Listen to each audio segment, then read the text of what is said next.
FAIR raste ob laboratoriju GSI v Nemčiji, ki je svetovno znan laboratorij na področjih jedrske, atomske fizike, splošno fizike s težkimi delci in je tudi pomemben član v razvoju terapij, predvsem rakastih bolnikov z težkimi delci. FAIR je pa zasnovan na 4 znanstvenih stebrih, kot so APA, Atomic Plasma Physics in Application, ki bo imeli širok nabor raziskovanj, kot so atomska fizika, fizika plazme, fizika materialov, potem Compressed Baryonic Matter, kjer se bojo preučevali, kako snov se odziva recimo na visoke gostote, potem imamo NuSTAR, Nuclear Structure, Astrophysics in Reactions, kjer pa bomo preučevali nastanek elementov, ki so pomembni pri oblikovanju snovi v vesolju, in APA, Antiproton Annihilation at Darmstadt, kjer pa bojo preučevali, kako močno jedrsko silo.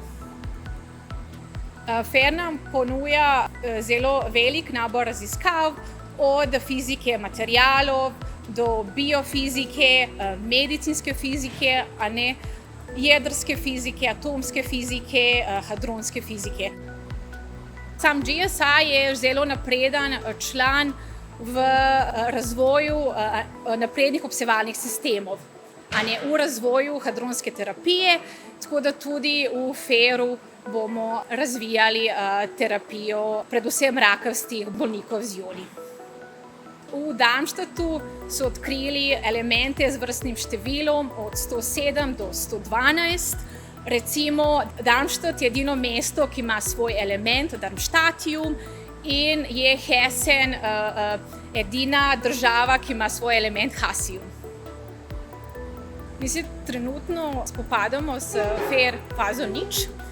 FAIR fazo 0 izvajamo na obstoječih pospeševalnikih centra GSI in pri tem uporabljamo detektorje, ki se bojo uporabili tudi v FAIR-u. Tako da imamo trenutno zelo kompetitiven fizikalni program, istočasno pa testiramo detektorje za FAIR in jih že uporabljamo. Pospeševalnike lahko uporabljamo v vsakdanjem življenju, pri terapiji rakastih bolnikov, lahko obsevamo hrano, da uničimo bakterije, lahko izvajamo različne elementne analize in gledamo sestavo različnih vzorcev, lahko pa poškodujemo materiale in gledamo pol, kako bi se ti materiali odzvali recimo na radiacijo v vesolju. Jaz mislim, da je to zelo pametna odločitev države. Slovenija je ena od 9 držav članic. Države članice prispevajo finančno in v obliki stvarnega prispevka. Slovenija do zdaj prispevala v obliki stvarnega prispevka.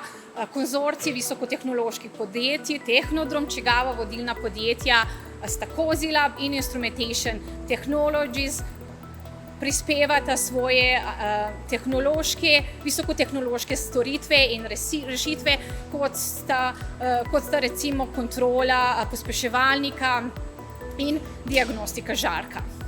S tem se seveda izboljšuje konkurenčnost slovenskih visokotehnoloških podjetij na svetovnem trgu in se seveda tudi omogoča rast slovenske visokotehnološke industrije.